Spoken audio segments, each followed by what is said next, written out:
Okay. Yeah.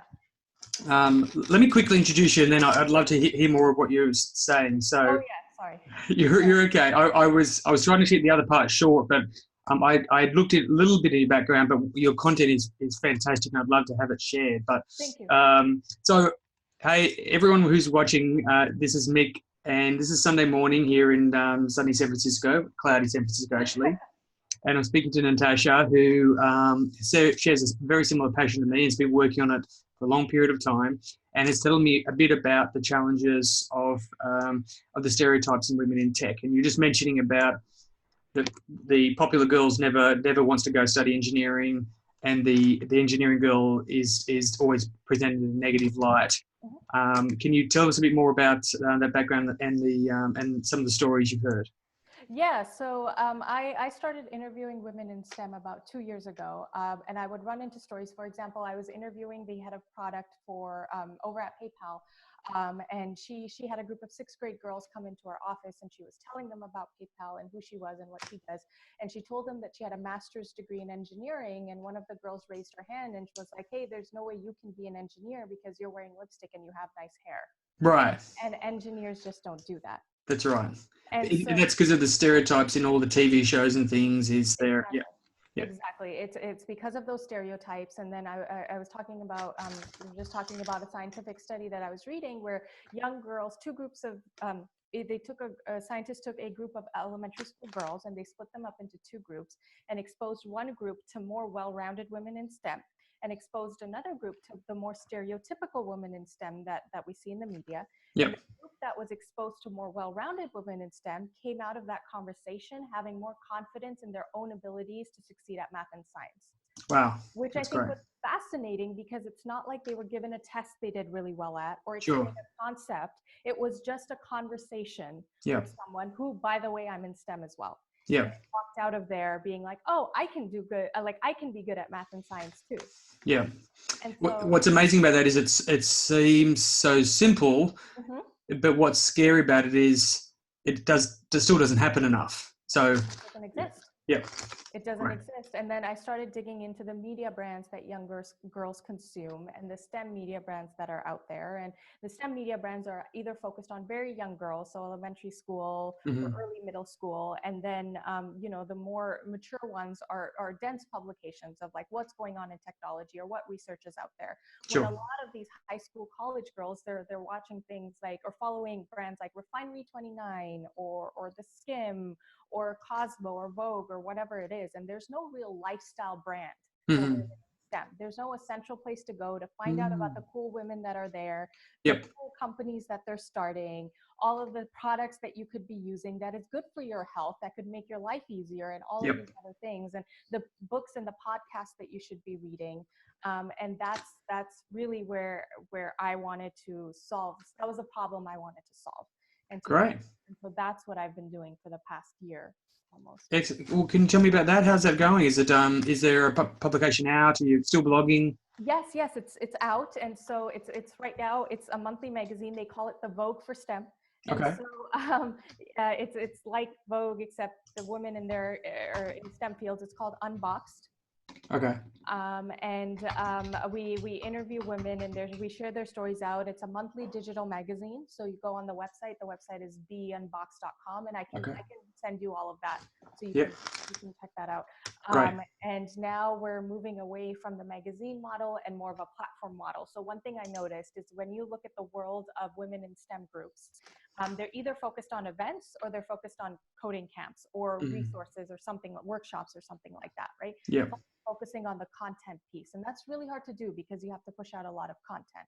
And in order to get the full breadth of everything that's going on related to women in STEM, whether it's products or events or people or whatever, you have to subscribe to 50 different newsletters right now. Yeah. And so we're consolidating all of that and becoming the one central resource for all women in STEM, and partnering with a lot of these groups that you see and being like, hey, give us everything that's happening on your end and we'll just push it out. Yeah. Be one more voice to amplify all the work that you're doing. Okay. And so that platform launches early next year. And then we'll just grow it and get the word out there. Fantastic. Oh, well done. That's excellent. And I being really honest, there's so much good things happening here even though I've been writing this book and spending a lot of time researching, it's amazing that every day I'm uncovering these amazing initiatives that are happening. And I still think it's going to take 10 years. It's almost a generational change that needs to happen, because you've got to create the content and do the work and then have the influence. And then the young girls have got to study maths, study science, and then become scientists and become coders. And it takes a long time. And you still have a big lag of a generation of both men and women, that certainly my parents' age, who I think, even though we could say that my daughters who are 4 and 6 could be scientists and do be coding, and even if they know that adults are clearly, females can be coding science, it's still not so natural, right? It's like, if you ask them to draw a picture of a mechanic or a scientist or a software engineer, they'd probably draw a male, right? And that's going to take a generation to change. But it's great. There's so many good things are happening. So well done. Thank you. Thank you so much. It's very exciting. Yeah.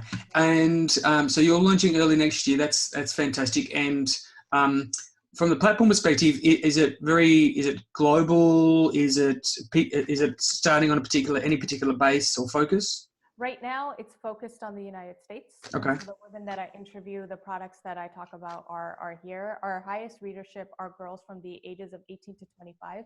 Okay. And they're focused heavily in New York and San Francisco. Yep. And so the goal is, hopefully once this platform is out and live, the other thing we're working on is high school workshops. And Okay. so we go into these high schools, because a lot of the times the women that I interview, they're like, we did not know what to do when we got to college. Like, we had no idea. And we wish someone would just sat down and spoken to us and told us, like, this is the world that you're going to be walking into. Yes. So we want to do some of that with STEM and be like, hey, it just doesn't mean sitting in a lab coat or coding in front of a computer. There's so many other things that you can do, and this is why you should be doing them. Yeah. And the intersection, showing kids the intersection of science and technology and other things. There is fashion tech. There is science behind food. There is there's so much. There's healthcare tech if you want to be in healthcare.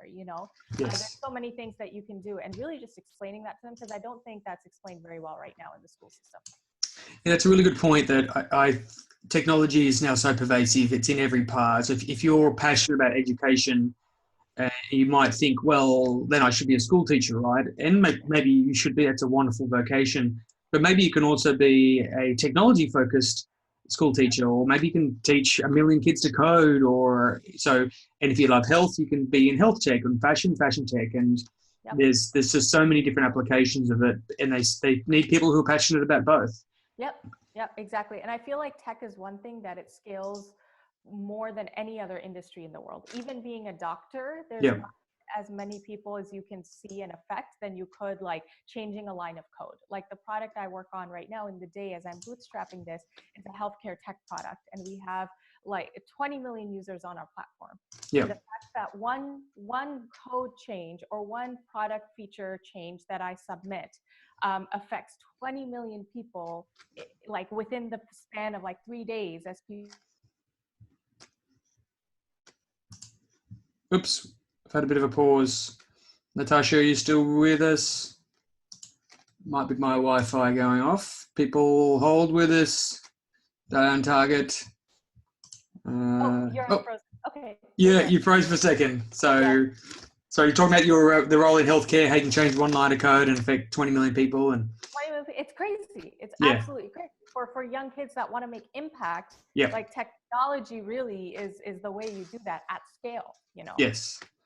Well, it's a good point too. I think the generation's coming through, and I'm lucky enough to have the opportunity as well, not to just do work that is able to give me a house and food and look after my family, but that also has meaning. So if you sort of think, I don't want to have a career and a job and work for companies because I want to have social impact, you're like, well, you know what? You can work for a health tech company and really save a lot of people and educate a lot of people, or do political, or there's so many different ways to apply it for really positive change. So they should be able to get everything they want out of it. Exactly. I completely agree with you. Yeah, and that scale's really, really interesting. Can you tell me about, to your point about what are jobs in tech other than, sitting with headphones on and coding? You're a product manager. can you tell us what that involves? Like what's I won't say a typical day because I'm guessing there's no typical day, but what are some of the things you might do over a week as a product manager? So my job, and I just want to caveat this with saying product manager roles are different based on company type. And so when you're at the beginning, when you're at a very, very small company, a product manager is basically doing everything from sales to like customer support to talking to customers and building out features and even helping coding for those of the product managers that know how to code. Mm-hmm. When you get to bigger companies like Google, it's very concentrated where you just have the customer facing product manager and the requirements writing product manager, or the release product manager. Mm-hmm. So it's broken up like that. I'm at a mid-sized company, so for me, it's kind of a hybrid of both. I work a lot with my engineering team and my customer-facing team to understand. My job is to understand what our customers want, what they're frustrated with currently, and what they're actually looking for getting out of our product, and then translate that to our engineers so that they can build it. And understanding the market of what other companies are doing that are in our space. And, if that works for us, if that doesn't work for us, where are the healthcare tech trends going, being involved with a lot of conferences, a lot of workshops, staying in the now and, understanding everything in that sense. So that's what a week sort of entails. So it's a lot of talking to voice of customer, seeing all the complaints that are coming in on the Play Store and understanding, or the iTunes Store, and understanding, hey, like what are people mad about? And then asking my engineering team to fix that, or working with sales and being like, hey, where are sales going down? And how do we need to fix that? What kind of products can be built to up that? And working with marketing and telling them like, hey, we have these 4 or 5 features that are releasing. Let's create marketing campaigns for that. And let's make sure that, our clients know what's happening and what's going on. Wow. So you sit between the customers, the engineers, the sales and marketing team. Do you get to tell them what to do, or is it how do you get that done when everybody has competing interests? So that's very interesting because that's the hardest thing about product management. People go into product management thinking that, oh, we're going to be the boss of everyone. And you realize that nobody works for you. No one reports into you, yet you're the one that makes the decisions. And so it's actually, a lot of it is being able to be diplomatic about situations and being able to influence from the bottom. That's really what you need to do, because I'm talking to people that are 3 or 4 levels senior than me, and it's my job to convince them that my vision and my decision is the right one. Mm-hmm. And so I have to come with all the data in the world. I have to show them, I have to do a lot of research and present logical reasons as to why I think this is the right way to go, or this is the right marketing campaign, or this is the right feature at the right time, or this is the right way to price something, or whatever it is. And so it's actually the most difficult job as a product manager, because at any point in time, someone could be like, nope, not doing it. Okay. And just not do it. And then what are you going to do? Nothing. And so it sounds difficult, but do you like that part of it? Oh, I love it. That's good to know. I always say if I wasn't starting my own company, I would be a product manager. I feel like it's very interdisciplinary. Yeah. And you have to work with a lot of people, and you have to understand, like you have to have a very high level of EQ. Like being able to walk into a room and read the room without anyone saying anything, and understand, what you can say and what you can't say at any given point in time. That's really the key to success of a product manager. And that's just an intuition that you have, that I always had, even as an engineer. And I think my engineering background actually really helps me, because it gives me credibility with my engineering team, because I can sit down with them and tell them like, hey, like to have architecture discussions with them. And I know what an API is and how it works and why they need certain things to build something and all of that. So that's really helped me. I'd love to connect the dots a little bit between, let's say, a girl in high school or even in middle grade who is thinking, I'm not sure what I want to do. I don't really have anything strongly I'm thinking about. But why am I doing all this maths? Is it going to be really helpful to me in my career?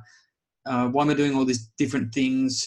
Can you help just briefly link us between those basic maths fundamentals you do, and then studying engineering, and then what you do on a daily basis?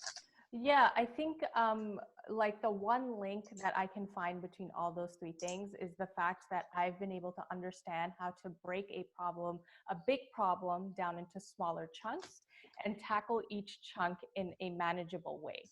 And I think that that ultimately is what engineering teaches you, and like the foundations of math teaches you. Even when you have like a big linear equation, you don't go and try and solve the whole thing at once. Like there's a reason there's BEDMAS, right? It tells you do the brackets first, and then like that there's a process that you follow, right? And Yeah. so that is the foundation that ultimately links you. Like for example, one thing that I have to now do that is very different from engineering is create a lot of social media content. And it's overwhelming because you need to post 3 times a day, and it's just exhausting thinking about it. But because I have this background in breaking down problems, I'm like, okay, I can batch process this. I can sit down and create 6 months worth of content in 2 weeks. Think of it as a project and schedule it. Spend a week scheduling everything, and then I'm done for 6 months. And then 6 months later, and that's how I've been able to take that and actually apply it to something that's very different from engineering and math and what we're used to. That's great. So you went through high school, you studied computer science. Yeah. You now work as a product manager at Rally Health, and you're the founder of Unboxd, unboxd.com. So look, thank you so much for sharing so much and for doing so much in this space. I think it's, as we said, there's a lot of work done, but a long way to go. But it's wonderful to see so many good stories up there, and I really appreciate your time supporting my project, and look forward to chatting to you more. Of course. Thank you so much for your time. I really appreciate it. And I love what you're doing. So congratulations. Thank you. So we'll post this up on shesbuildingarobot.com, and the crowdfunding campaign starts in the middle of January. Drop by and check out the book, and keep getting involved in STEM and building robots and writing lines of code, and hopefully you can have as wonderfully diverse and inspiring career as Nitasha. So thanks again, Nitasha. Awesome. Thank you. Thank you. Take care.